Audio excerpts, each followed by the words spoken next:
जय हिंद दोस्तों, आप सभी का स्वागत है आज के डेली करंट अफेयर्स क्विज में। आज हम 12 और 13 जुलाई के डेली करंट अफेयर का क्विज करा रहे हैं। तो सबसे पहला क्वेश्चन है, देख लेते हैं क्या है। हाल ही में विश्व स्वाहिली भाषा दिवस कब मनाया गया? अगर हम विश्व स्वाहिली भाषा के बारे में बात करें तो विश्व स्वाहिली भाषा दिवस मनाया गया है 7 जुलाई को। ऑप्शन नंबर बी इसका राइट आंसर हो जाएगा। सबसे पहले हम स्वाहिली भाषा के बारे में जान लेते हैं। ये जो भाषा है ये अफ्रीका महाद्वीप के जो तंजानिया, केन्या, मोजाम्बिक, युगांडा, जो अफ्रीका के पूर्वी तट हैं उसके लगभग 200 मिलियन से ज़्यादा लोग इस भाषा को बोलते हैं। जो अफ्रीका महाद्वीप के तंजानिया, केन्या, मोजाम्बिक, युगांडा और अफ्रीका के जो पूर्वी तट के देश हैं उसके लगभग 200 मिलियन लोग से ज़्यादा, जितने 200 मिलियन से भी ज़्यादा संख्या जो है इस भाषा के बोलने वाले लोगों की है। और अगर बात की जाए, स्वाहिली जो भाषा है ये अफ्रीकी संघ की आधिकारिक भाषा भी है। इसी के लिए इसके महत्व को देखते हुए संयुक्त राष्ट्र संघ ने 7 जुलाई को विश्व स्वाहिली भाषा दिवस मनाने का निर्णय लिया है। कुछ हम इम्पॉर्टेंट दिवस देख लेते हैं कौन कौन से। 1 जुलाई को कौन सा मनाया जाता है? सीए दिवस, जीएसटी दिवस और राष्ट्रीय चिकित्सक दिवस 1 जुलाई को मनाया जाता है। 2 जुलाई को विश्व खेल पत्रकारिता दिवस मनाया जाता है। 3 जुलाई को मनाया जाता है अंतर्राष्ट्रीय प्लास्टिक बैग मुक्त दिवस। 4 जुलाई को मनाया जाता है अमेरिका का स्वतंत्रता दिवस। 4 जुलाई 1776 को अमेरिका स्वतंत्र हुआ था। 6 जुलाई को विश्व जूनोसिस दिवस है। विश्व जूनोसिस दिवस मनाया जाता है 6 जुलाई को। और 6 जुलाई को ही मनाया जाता है अंतर्राष्ट्रीय सहकारिता दिवस। अगर हम बात करें 9 जुलाई को, तो 9 जुलाई को मनाया जाता है राष्ट्रीय विद्यार्थी दिवस मनाया जाता है 9 जुलाई को। नेशनल स्टूडेंट डे मनाया जाता है 9 जुलाई को। अगर हम 10 जुलाई के बारे में बात करें तो 10 जुलाई को मनाया जाता है राष्ट्रीय मत्स्य किसान दिवस। इन्हें लिखते जाइए क्योंकि इसमें नहीं लिखा हुआ है। तो 10 जुलाई को मनाया जाता है राष्ट्रीय मत्स्य किसान दिवस। 11 जुलाई को आप सभी जानते हैं विश्व जनसंख्या दिवस। 12 जुलाई को मनाया जाता है विश्व पेपर बैग दिवस और विश्व मलाला दिवस। क्योंकि 12 और 13 जुलाई का करंट अफेयर करा रहे हैं तो इसको याद रखिएगा। 12 जुलाई को मनाया जाता है विश्व पेपर बैग दिवस और अंतर्राष्ट्रीय मलाला दिवस। मलाला दिवस का किस वजह से मनाया जाता है? मलाला यूसुफजई के जन्मदिन है उस दिन। मलाला यूसुफजई हैं सबसे कम उम्र में नोबेल पुरस्कार प्राप्त करने वाली व्यक्ति हैं। इन्हें मात्र 17 वर्ष की उम्र में नोबेल पुरस्कार मिला था, शांति का नोबेल मिला था। शायद 2014 में कैलाश सत्यार्थी जी और मलाला यूसुफजई, इन दोनों ने नोबेल शांति पुरस्कार को साझा किया था। अगर हम बात करें 12 जुलाई का, तो हमने बता ही दिया। विश्व पेपर बैग दिवस और विश्व मलाला दिवस मनाया जाता है। और क्या मनाया जाता है? विश्व पेपर बैग दिवस मनाया जाता है और विश्व मलाला दिवस मनाया जाता है 12 जुलाई को। इसे याद रखिएगा। अगले प्रश्न पर चलते हैं। अगला प्रश्न है, हाल ही में ग्लोबल स्टार्टअप समिट कहाँ आयोजित होगी? मतलब कहाँ आयोजित होगी नहीं, कहाँ आयोजित हुई है अब कहा जाए, क्योंकि ये आज ही 13 जुलाई को आयोजित हो चुकी है नई दिल्ली में। 13 जुलाई 2024 को ग्लोबल स्टार्टअप समिट आयोजित हुई नई दिल्ली में, भारत की राजधानी नई दिल्ली में। इसमें दिल्ली लिखा है तो दिल्ली मान लीजिए। ऑप्शन नंबर बी इसका राइट आंसर हो जाएगा। तो ग्लोबल स्टार्टअप समिट 13 जुलाई 2024 को दिल्ली में आयोजित हुई। अगले प्रश्न पर चलते हैं। अगला प्रश्न है, हाल ही में वित्त वर्ष 2023-24 में गुजरात का एफडीआई कितने प्रतिशत बढ़कर 7.3 बिलियन डॉलर हो गया है? अगर हम बात करें, गुजरात ने वित्त वर्ष 2023-24 में 7.3 अरब डॉलर का एफडीआई मतलब उसे मिला है, या कहा जाए निवेश किया है, वो मतलब आकर्षित किया है एफडीआई का निवेश।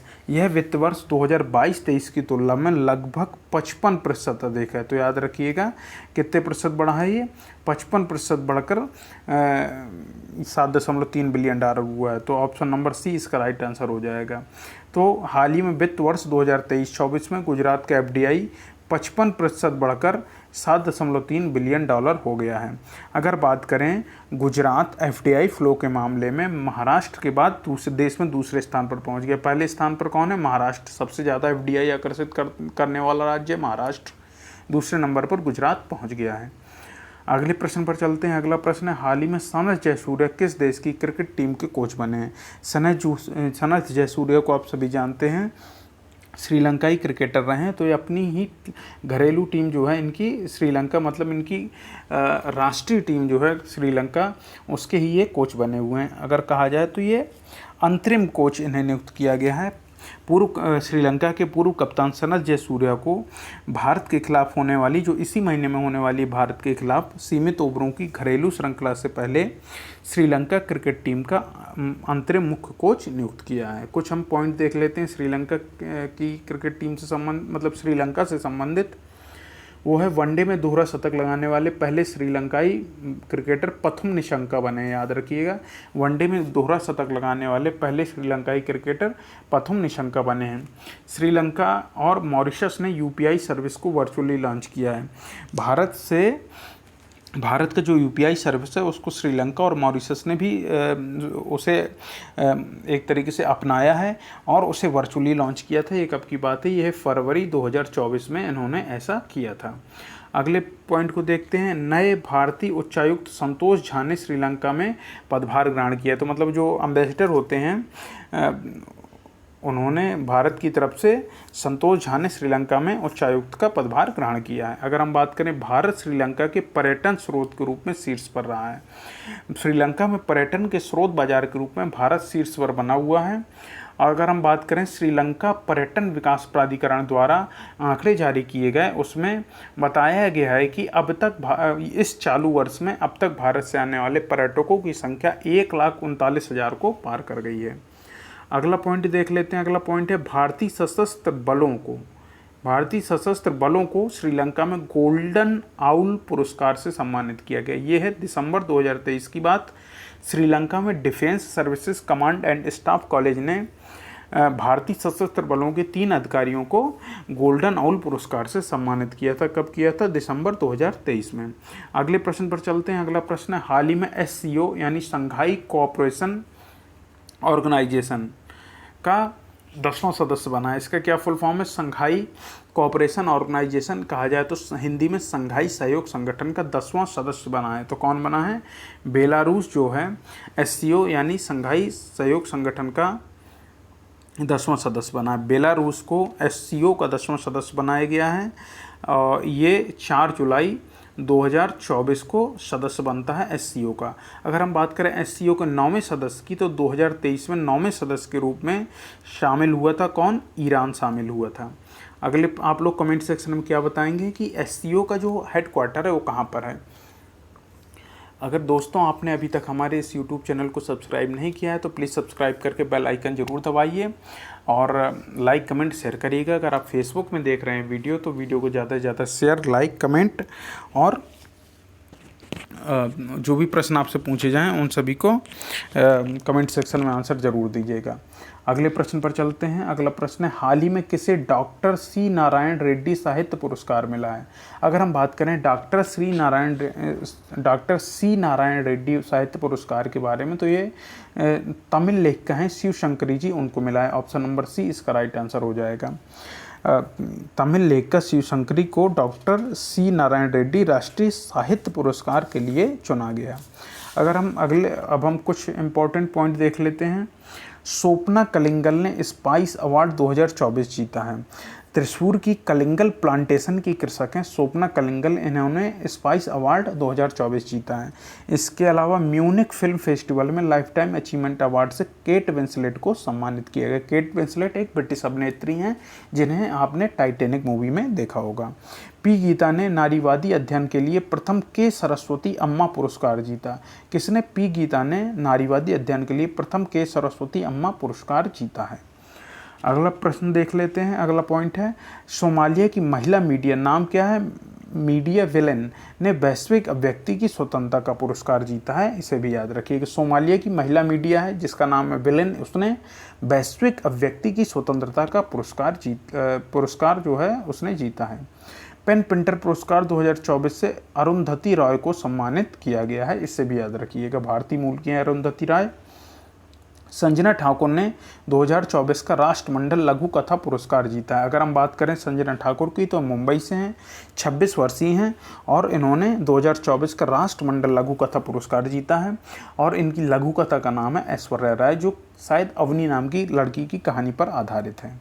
अगले पॉइंट पर चलते हैं। डॉक्टर उषा ठाकुर 12वें विश्व हिंदी सम्मान से सम्मानित हुई हैं, इसे भी याद रखिएगा। अगले प्रश्न पर चलते हैं। अगला प्रश्न है, हाल ही में किसने एआई संचालित स्वास्थ्य बीमा योजना एलिवेट लॉन्च की है? अगर हम बात करें एआई संचालित स्वास्थ्य बीमा योजना एलिवेट की, तो ये लॉन्च की है आईसीआईसीआई लोम्बार्ड ने। ऑप्शन नंबर बी इसका राइट आंसर हो जाएगा। आईसीआईसीआई लोम्बार्ड ने एआई द्वारा संचालित एक क्रांतिकारी स्वास्थ्य बीमा योजना जिसका नाम एलिवेट है, इसे लॉन्च किया है। ये योजना गतिशील जीवन शैली और चिकित्सा आपात स्थितियों के लिए व्यक्तिगत समाधान प्रदान करता है। अगले प्रश्न पर चलते हैं। अगला प्रश्न है, हाल ही में टाटा पावर ने किस राज्य में घर घर सोलर पहल शुरू की है? अगर हम बात करें टाटा पावर ने घर घर सोलर पहल जो शुरू की है, ये उत्तर प्रदेश राज्य सरकार में, उत्तर प्रदेश राज्य में शुरू की है। Option number B. इस पहल का क्या नाम है? इस पहल का नाम है घर घर सोलर टाटा पावर के संग। इसे उत्तर प्रदेश में शुरू किया गया है और इसका उद्देश्य वाराणसी से छतों पर सौर ऊर्जा समाधान उपलब्ध कराना, मतलब वाराणसी में छतों पर सौर ऊर्जा समाधान उपलब्ध कराना है। इस योजना का नाम जो है घर घर सोलर टाटा पावर के संग, ये उत्तर प्रदेश के वाराणसी में छतों पर सौर ऊर्जा समाधान उपलब्ध कराने के लिए शुरू की गई है। अगले प्रश्न पर चलते हैं। अगला प्रश्न है, लेकिन उससे पहले कुछ पॉइंट उत्तर प्रदेश से संबंधित देख लेते हैं। भारत में संपीडित बायोगैस उत्पादन में उत्तर प्रदेश शीर्ष पर है। अगर हम बात करें उत्तर प्रदेश की, तो उत्तर प्रदेश भारत के अक्षय ऊर्जा बाजार में एक बड़ा खिलाड़ी बनकर उभर रहा है। और centre for science and environment की एक रिपोर्ट आई थी जिसमें ये बताया गया है कि उत्तर प्रदेश भारत की जो संपीडित बायोगैस उत्पादन है उसका अकेले 24% तक उत्पादन कर सकता है भविष्य में। अगले पॉइंट पर देखते हैं। अगला पॉइंट है, उत्तर प्रदेश में विश्व का पहला एशियाई किंग वल्चर प्रजनन केंद्र स्थापित किया जाएगा। इसका नाम क्या होगा? जटायु संरक्षण प्रजनन केंद्र। और ये कहाँ पे स्थापित किया जाएगा? उत्तर प्रदेश के महाराजगंज जिले में स्थापित किया जाएगा। अगले पॉइंट पर चलते हैं। उत्तर प्रदेश की ई रिक्शा चालक आरती को यूके के महिला सशक्तिकरण पुरस्कार से सम्मानित किया गया। ये जो आरती जी हैं, रिक्शा चालक हैं, ई रिक्शा चालक, ये उत्तर प्रदेश के बहराइच जिले से रहने वाली हैं और ये 18 वर्षीय हैं। इन्हें लंदन में प्रतिष्ठित अमल क्लूनी महिला सशक्तिकरण पुरस्कार मिला। क्या नाम है? अमल क्लूनी महिला सशक्तिकरण पुरस्कार मिला है। अगले पॉइंट पर चलते हैं। मथुरा के प्रसिद्ध सांची क्राफ्ट को जीआई टैग दिया गया है। और उत्तर प्रदेश के लखीमपुर खीरी में बायोप्लास्टिक पार्क स्थापित किया जाएगा। लखीमपुर खीरी के गोला गोकर्णनाथ तहसील में कुंभी गांव है, उस वहाँ पर बायोप्लास्टिक पार्क स्थापित किया जाएगा लगभग 1000 हेक्टेयर में। अगले पॉइंट पर चलते हैं। अगला पॉइंट है, महात्मा बुद्ध कृषि एवं प्रौद्योगिकी विश्वविद्यालय का शिलान्यास कुशीनगर में किया गया। अगर हम बात करें महात्मा बुद्ध कृषि एवं प्रौद्योगिकी विश्वविद्यालय के बारे में, तो इसका जो शिलान्यास है कहाँ पर किया गया? कुशीनगर में। कुशीनगर में 750 करोड़ की लागत से लगभग 390 करोड़ में इस विश्वविद्यालय का निर्माण होना है और सरकार ने इसके लिए 150 करोड़ रुपए की राशि भी आवंटित की है। अगले प्रश्न पर चलते हैं। अगला प्रश्न है, हाल ही में किस देश ने 16 कीटों के मानव उपभोग को मंजूरी दी है? अगर हम बात करें 16 कीटों की जो मानव उपभोग को मंजूरी दी है, तो ये सिंगापुर ने दी है। और इसमें मानव उपभोग को मंजूरी का क्या मतलब है कि 16 प्रकार के कीटों को अब खाद्य पदार्थ के रूप में इस्तेमाल किया जा सकता है, ऐसा सिंगापुर की खाद्य एजेंसी ने मंजूरी देकर, ये मतलब एक तरीके से कहा जाए मंजूरी दे दी है। अगले प्रश्न पर चलते हैं। अगला प्रश्न है, हाल ही में किसे होम्योपैथी में उत्कृष्ट कार्य के लिए उत्कृष्टता पुरस्कार मिला है? अगर हम बात करें होम्योपैथी में उत्कृष्ट कार्य के लिए जो उत्कृष्टता पुरस्कार दिया गया, वो दिया गया है डॉक्टर अर्पित चोपड़ा को। अगर हम बात करें होम्योपैथी के बारे में, तो होम्योपैथी के जो जनक हैं वो हैं डॉक्टर हैनीमैन, शायद सैमुअल हैनीमैन नाम है, डॉक्टर हैनीमैन मान के चलिए। अगले प्रश्न पर चलते हैं। अगला प्रश्न है, हाल ही में राष्ट्रपति द्रौपदी मुर्मू ने किस राज्य में उदयगिरी गुफाओं का दौरा किया है? अगर हम बात करें राष्ट्रपति द्रौपदी मुर्मू के बारे में, तो इन्होंने उड़ीसा में उदयगिरी गुफाओं का जो है दौरा किया है। उड़ीसा राज्य में है उदयगिरी गुफा, उड़ीसा में। उड़ीसा की राजधानी भुवनेश्वर। यहाँ के नए मुख्यमंत्री हैं मोहन चरण मांझी जी। और अगर हम बात करें उड़ीसा के राज्यपाल की, वर्तमान राज्यपाल है तो वो हैं रघुवर दास।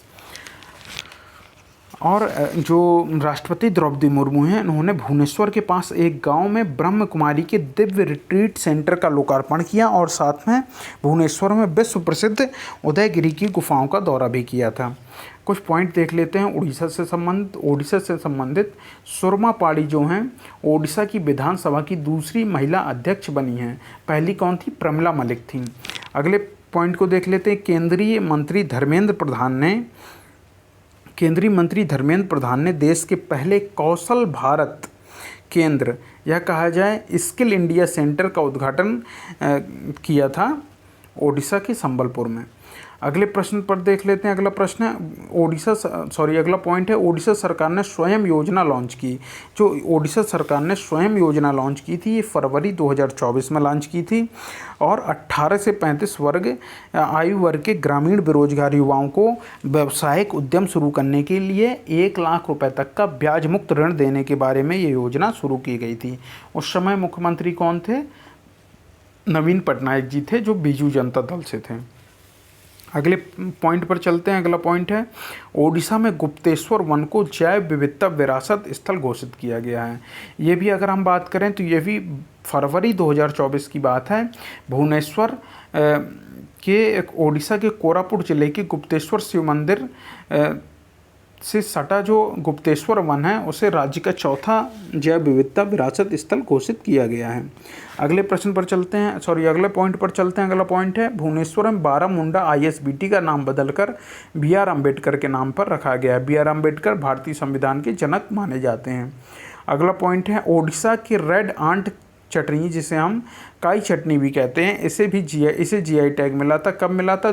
2 जनवरी 2024 को इसे GI टैग इसे दिया गया था, ओडिशा की रेड आंट चटनी या काई चटनी को।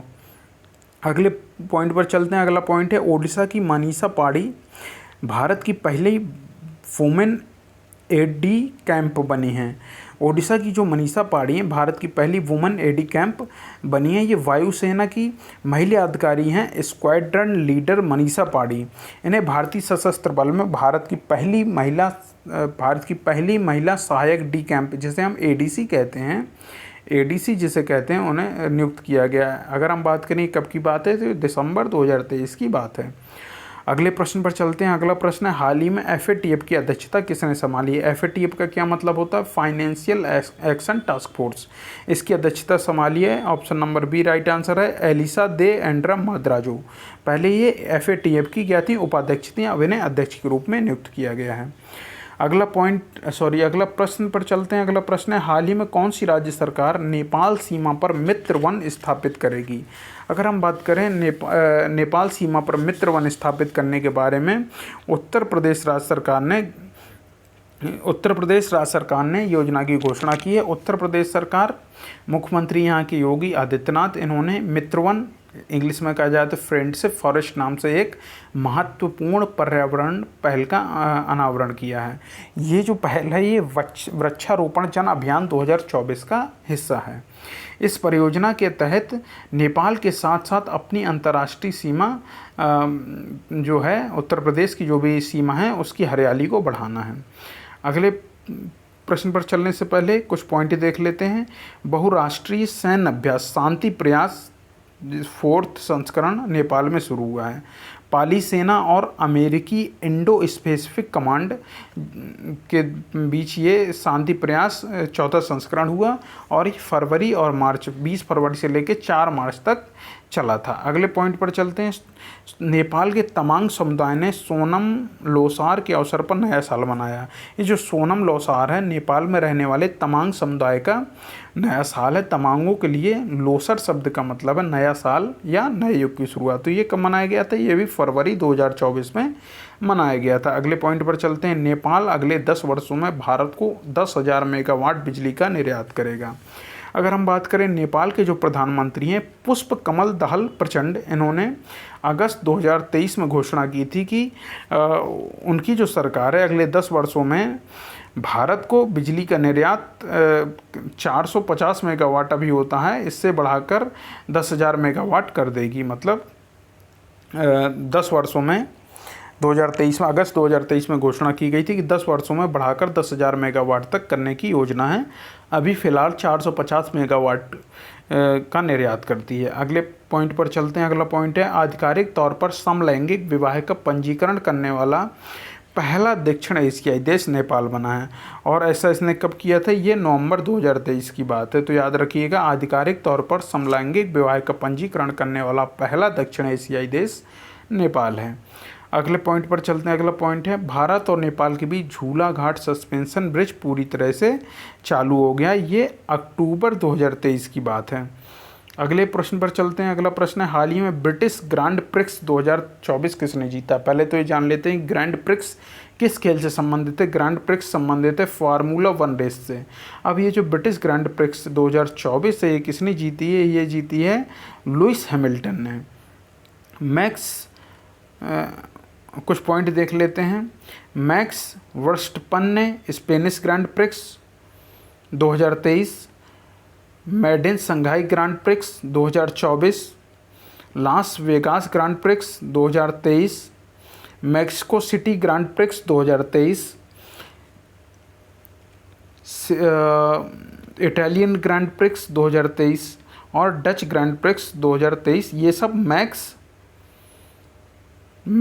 वर्स्टपन ने जीती हैं। बाकी जो है, इंडियन ग्रैंड प्रिक्स मार्चो बेजेंची ने जीती है। Singapore grand prix Carlos Sainz ने जीती है।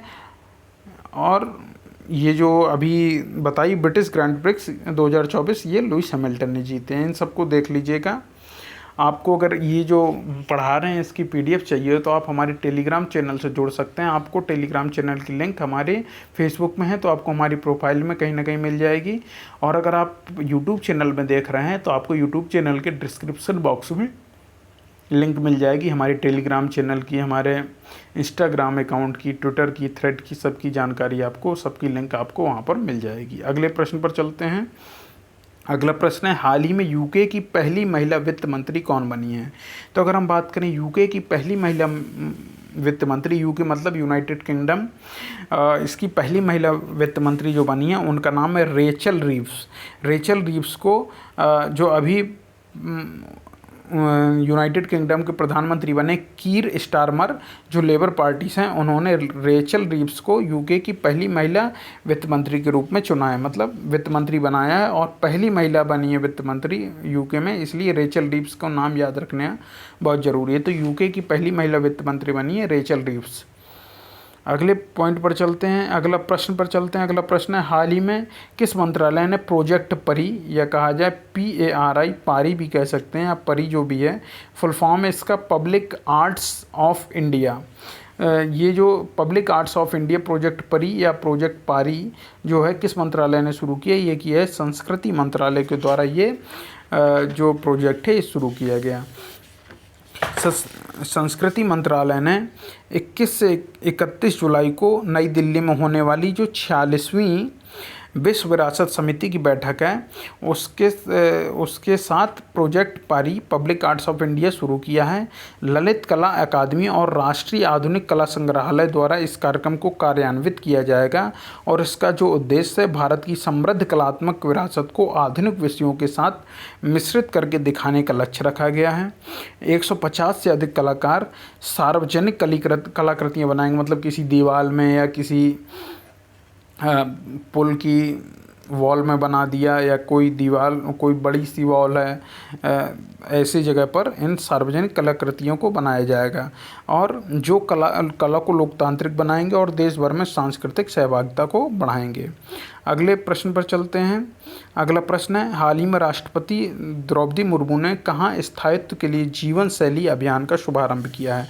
अगर हम बात करें, राष्ट्रपति द्रौपदी मुर्मू ने जो स्थायित्व के लिए जीवन शैली अभियान का प्रारंभ किया है वो किया है भुवनेश्वर में, उड़ीसा के भुवनेश्वर में इस अभियान की शुरुआत की है।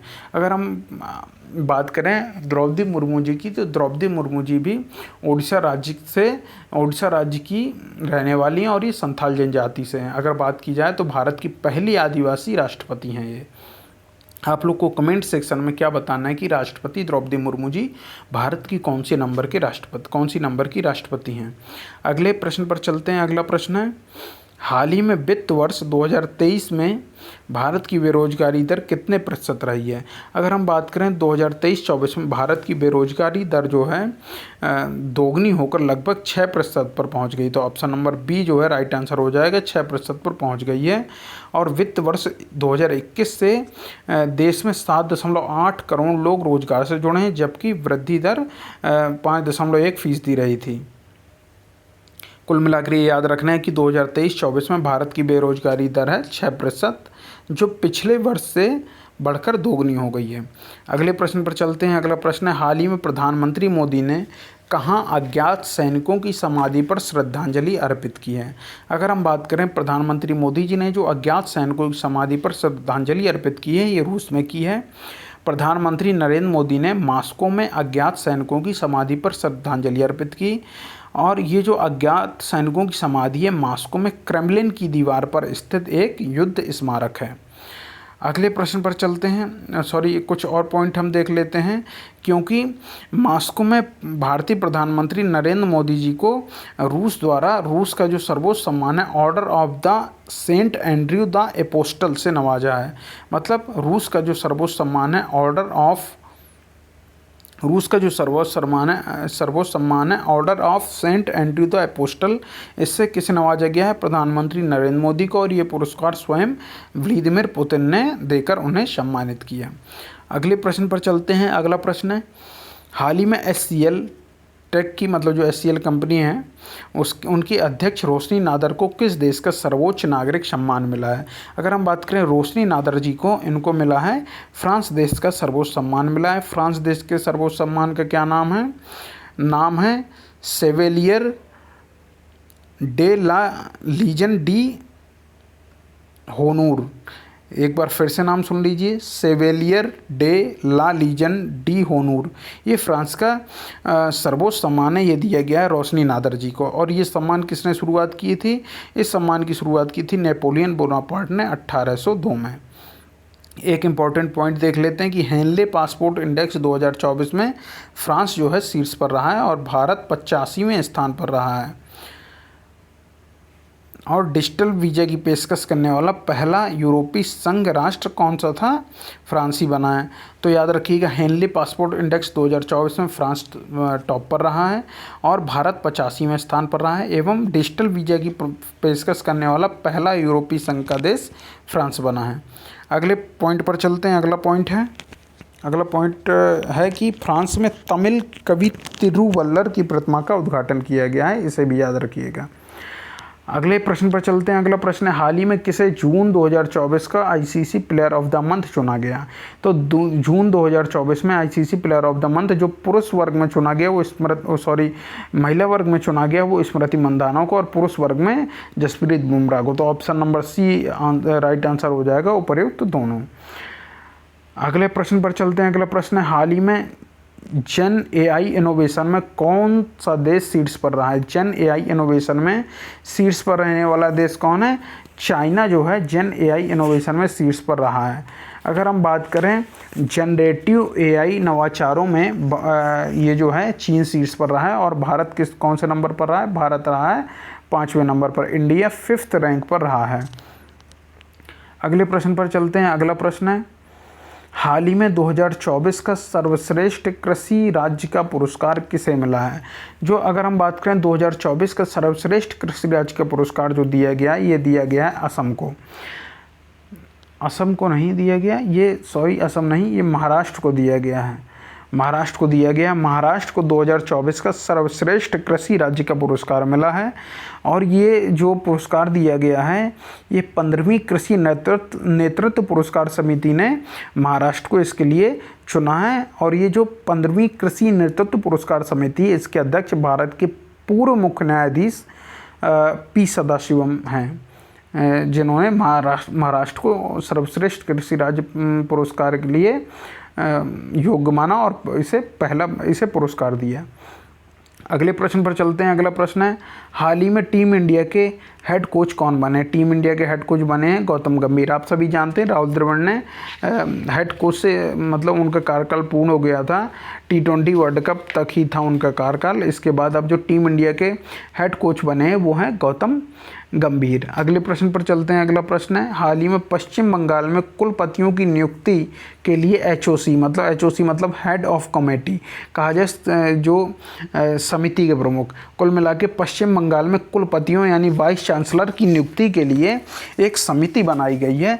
उसके अध्यक्ष कौन बने हैं? उसके अध्यक्ष बने हैं UU ललित, जो भारत के जो सर्वोच्च न्यायालय है उसके पूर्व मुख्य न्यायाधीश हैं UU ललित। ये पश्चिम बंगाल में कुलपतियों की नियुक्ति के लिए जो समिति बनाई गई है उसके प्रमुख बने हैं। बंगाल के अगर हम शिक्षा मंत्री की बात करें तो ब्रत बसु हैं। इन्होंने विश्वविद्यालय के कुलपतियों की नियुक्ति के लिए समिति बनाने के सुप्रीम कोर्ट के आदेश का स्वागत किया है। अगले प्रश्न पर चलते हैं। अगला प्रश्न है, हाल ही में पंकज अग्रवाल किस राज्य के मुख्य निर्वाचन अधिकारी बने हैं? अगर हम बात करें पंकज अग्रवाल जी की तो ये बने हैं हरियाणा राज्य के मुख्य निर्वाचन अधिकारी बने। हरियाणा में अक्टूबर 2024 में विधानसभा चुनाव होने वाले हैं। इसी के लिए IAS पंकज अग्रवाल को नए मुख्य निर्वाचन आयुक्त हरियाणा के रूप में नियुक्ति दी गई है। कुछ हम पॉइंट देख लेते हैं नियुक्तियों से संबंधित। एलिसा दे एंडा माद्राजो ने FATF की अध्यक्षता संभाली है। डॉक्टर BN गंगाधर राष्ट्रीय चिकित्सा आयोग कहा जाए नेशनल मेडिकल काउंसिल के अध्यक्ष के रूप में नियुक्त किए गए हैं। जस्टिस सील नागू को पंजाब और हरियाणा उच्च न्यायालय का मुख्य न्यायाधीश नियुक्त किया गया है। पंजाब और हरियाणा उच्च न्यायालय कहाँ पर है? चंडीगढ़ में। TV रविचंद्रन को उप राष्ट्रीय सुरक्षा सलाहकार नियुक्त किया गया है। तो डिप्टी नेशनल सिक्योरिटी एडवाइजर नियुक्त किया गया TV रविचंद्रन को। और राष्ट्रीय सुरक्षा सलाहकार कौन है? अजीत डोभाल जी हैं। PGCIL के CMD रविंद्र कुमार त्यागी बने। PGCIL का आप लोग फुल फॉर्म लिखिएगा कमेंट सेक्शन में। और CS शेट्टी SBI के नए चेयरमैन बने हैं।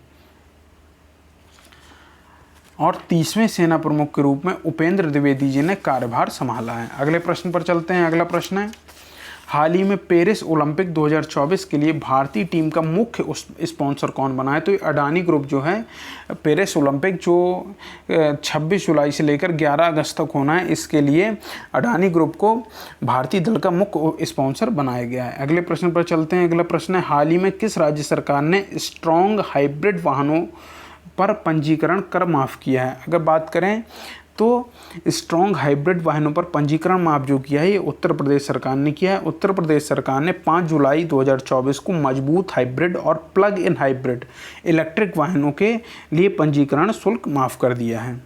अगले प्रश्न पर चलने से पहले कुछ पॉइंट देख लेते हैं उत्तर प्रदेश से संबंधित। टाटा पावर ने उत्तर प्रदेश में घर घर सोलर पहल शुरू की है।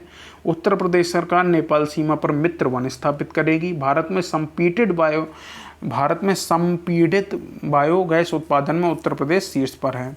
उत्तर प्रदेश में विश्व का पहला एशियाई किंग वल्चर प्रजनन केंद्र, जिसका नाम जटायु प्रजनन केंद्र रहेगा, ये उत्तर प्रदेश के महाराजगंज जिले में स्थापित किया जाएगा। उत्तर प्रदेश की ई रिक्शा चालक आरती, ये उत्तर प्रदेश की बहराइच जिले की ई रिक्शा चालक हैं। 88 वर्षीय ई रिक्शा चालक हैं आरती। इन्हें UK के महिला सशक्तिकरण पुरस्कार से सम्मानित किया गया है। मथुरा के प्रसिद्ध सांची क्राफ्ट को GI टैग मिला है। ये जनवरी 2000 मतलब कुल मिलाकर मथुरा के प्रसिद्ध सांची क्राफ्ट को GI टैग दिया गया। उत्तर प्रदेश के लखीमपुर में बायो प्लास्टिक पार्क स्थापित किया जाएगा। ये उत्तर प्रदेश के लखीमपुर जिले के गोला गोकर्णनाथ तहसील में कुंभी गांव में, वहाँ पर 1000 हेक्टेयर में ये बायो प्लास्टिक पार्क को स्थापित किया जाएगा। मथुरा के प्रसिद्ध सांची क्राफ्ट को GI टैग दिया गया है। अगले प्रश्न पर चलते हैं। अगला प्रश्न है, हाल ही में कौन जून 2024 नाटो शिखर सम्मेलन की मेज़बानी करेगा? नाटो आप सभी जानते हैं नॉर्थ अटलांटिक ट्रीटी ऑर्गेनाइजेशन। इसका हेडक्वार्टर कहाँ पर है? ब्रसेल्स बेल्जियम में है। तो इसकी जो शिखर सम्मेलन की मेज़बानी है 2024 की, जो शिखर सम्मेलन की मेज़बानी है, जून नहीं लिखा जाएगा यहाँ पे, 2024 नाटो शिखर सम्मेलन की मेज़बानी किसने की कहा जाए तो? मेज़बानी कहाँ की गई? तो ये की गई है वाशिंगटन डीसी में। Washington DC option number C right answer हो जाएगा। वाशिंगटन डीसी जो है संयुक्त राज्य अमेरिका की राजधानी है। 9 से 11 जुलाई 2024 के मध्य वाशिंगटन डीसी में नाटो शिखर सम्मेलन 2024 की मेजबानी की गई। अगले प्रश्न पर चलते हैं। अगला प्रश्न है हाल ही में, अगला प्रश्न क्या, आज का लास्ट प्रश्न है इस वीडियो का, तो हम देख लेते हैं। हाल ही में पेरिस ओलंपिक के लिए भारत की महिला ध्वजवाहक कौन बनी है? भारत की जो महिला ध्वजवाहक बनी है पेरिस ओलंपिक के लिए, ये बनी है PV Sindhu, option number B है। और अगर हम पुरुष ध्वजवाहक की बात करें तो वो हैं शरथ कमल। शरथ कमल जो टेबल टेनिस से जुड़े हुए हैं वो पुरुष के ध्वजवाहक, और पीवी सिंधु जो बैडमिंटन से जुड़ी हुई हैं ये बनी है महिला ध्वजवाहक बनी है। तो दोस्तों आज का ये वीडियो यहीं पर पूरा होता है। हम नेक्स्ट डे पर आपके लिए हम फिर से वीडियो लेकर आएंगे। तब तक के लिए दोस्तों इस वीडियो को लाइक करिए, शेयर करिए, कमेंट करिए और आप सभी अपना ख्याल रखिए। जय हिंद। अब हम आपसे अपने नेक्स्ट वीडियो में मिलते हैं। जय हिंद, जय भारत।